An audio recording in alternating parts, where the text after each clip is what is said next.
Welcome back to NBC Update channel. Today we will learn about the issue regarding the seismic shift occurring in the heart of Salem, specifically focusing on the shocking psychological and behavioral metamorphosis of Holly Jonas. For months, loyal viewers of Days of Our Lives have watched Holly Jonas navigate the treacherous waters of young adulthood with a relatively level head, acting as the stabilizing force in her tumultuous relationship with Tate Black. However, the winds of change are blowing with hurricane force through the streets of Salem.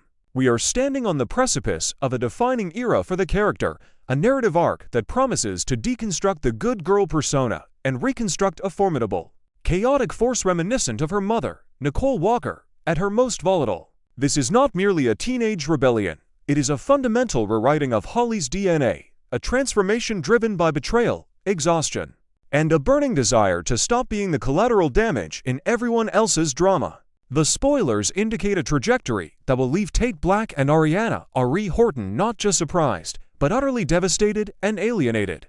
To understand the magnitude of this coming storm, we must first dissect the crumbling foundation of Holly and Tate's romance. The catalyst for this descent into darkness is rooted in the exhausting saga involving Sophia Choi. While the revelation that Tate was not the father of Sophia's child should have been a moment of liberation and healing for the couple, the emotional aftermath has proven to be a lingering poison. Holly has endured a barrage of humiliation and public scrutiny due to Tate's alleged paternity scandal. She stood by him when the town whispered, she defended him when the evidence looked damning, and she swallowed her pride as Sophia orchestrated uncomfortable situations designed to alienate her. Now that the truth is out, one would expect a period of peace, yet the trauma of that experience has left a scar on Holly that Tate seems incapable of seeing. He assumes they can simply hit the reset button, but Holly is finding that the resentment she suppressed is bubbling to the surface, hotter and more volatile than before. Compounding this emotional fracture is the emerging crisis surrounding Tate's academic standing at Salem University. This specific plot point serves as a crucial pivot for Holly's character development. We must remember that Holly made a significant life sacrifice to stay in Salem and attend this specific university, a decision largely driven by her desire to be close to Tate and build a future together. Therefore, the revelation that Tate is on the verge of expulsion due to poor grades is not just an academic failure. Holly views it as a personal insult and a betrayal of their shared sacrifice. While Tate is drowning in his own chaotic life, struggling to keep his head above water, Holly perceives his lack of academic focus as a direct statement that he does not value the compromise she made for him. It creates a dynamic where Holly feels she is the only one investing in their future, while Tate is casually throwing it away. This disparity in maturity and commitment is becoming a chasm too wide for love to bridge. Furthermore, the issue of trust or the complete lack thereof is exacerbating the situation. Tate has chosen to keep Holly in the dark regarding the true reasons behind Rachel Black's institutionalization at Bayview. By withholding the full story of his sister's mental health crisis, Tate likely believes he is protecting his family's privacy or shielding Holly from more drama. However, to a partner already feeling marginalized, this secrecy reads as a lack of intimacy and respect. It reinforces the narrative in Holly's mind that she is an outsider in Tate's life, good enough for the fun times, but not trusted enough for the heavy, familial burdens. As these secrets pile up, they form a wall between the couple, isolating Holly and leaving her alone with her growing frustration. The silence from Tate is deafening, and in that silence, Holly's inner bad girl begins to whisper that she deserves better, or at least, she deserves to have some fun at his expense. The tension reaches a boiling point regarding the social dynamics involving Sophia. Despite the trouble Sophia caused, the general sentiment in their peer group seems to be shifting toward pity for the young mother. Holly, however, is swiftly reaching her limit with the poor Sophia narrative. There is a profound psychological fatigue setting in. Holly is tired of being the bigger person, tired of offering grace to someone who targeted her, and tired of her valid anger being dismissed as insensitivity.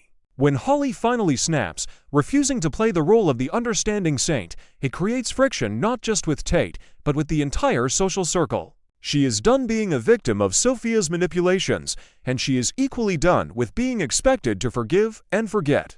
This rejection of the nice girl script is the first true glimpse of the edge that is about to define her new personality. The spoilers point toward a climatic confrontation at a local bar, a scene that promises to be the turning point where the old Holly dies and the new version is born. When Holly finally unleashes her grievances listing the academic laziness, the secrets about Rachel, and the lingering Sophia trauma, Tate's reaction is reportedly dismissive. He attempts to urge her to move past the history, to stop dwelling on the negatives. This request, intended to de-escalate the fight, acts as a match to gasoline. It invalidates Holly's feelings and suggests that her anger is an inconvenience to him rather than a legitimate response to his actions. Furious that Tate expects her to maintain a facade of happiness while the infrastructure of their relationship is rotting, Holly realizes that communication has failed. If words won't hurt him enough to make him understand, actions will. This shift in Holly's demeanor inevitably spills over into her friendship with Ari Horton.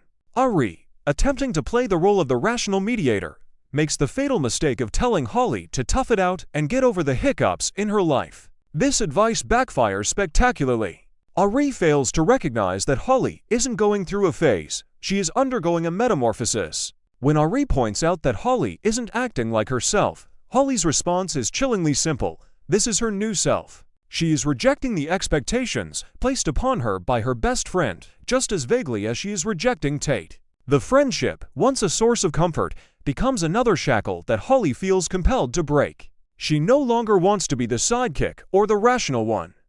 She wants to be the main character, even if that means being the villain in Ari's story. The culmination of this downward spiral is a calculated, devastating revenge plot that introduces a new player, Aaron. This is not a random rebound. This is weaponized romance. Holly's decision to involve herself with Aaron is a strategic move designed to inflict maximum damage on Tate's ego and heart. By choosing a Rona character who likely represents everything Tate is not, perhaps darker, more dangerous, or simply an enemy of Tate, Holly is sending a clear message. The spoilers hint at a shocking development where Holly doesn't just date Aaron, but takes things to a physical level, explicitly going to bed with him to prove a point. This act is the crossing of the Rubicon.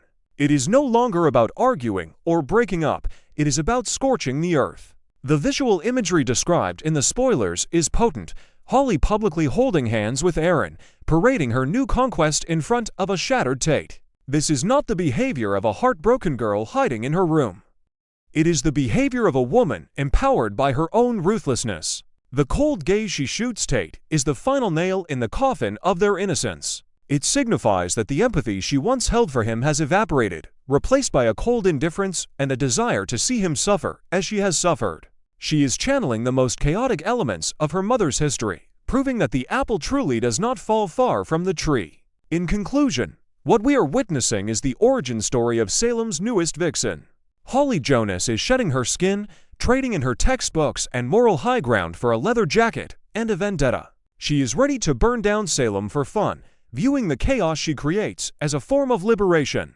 For Tate and Ari, the friend and lover they knew is gone, replaced by a stranger who views their tears with amusement rather than sympathy. This transformation changes the entire dynamic of the younger teen scene in Days of Our Lives, promising months of high-stakes drama where Holly Jonas is no longer the damsel in distress, but the one causing the distress. Stay tuned, because the reign of bad girl Holly has officially begun.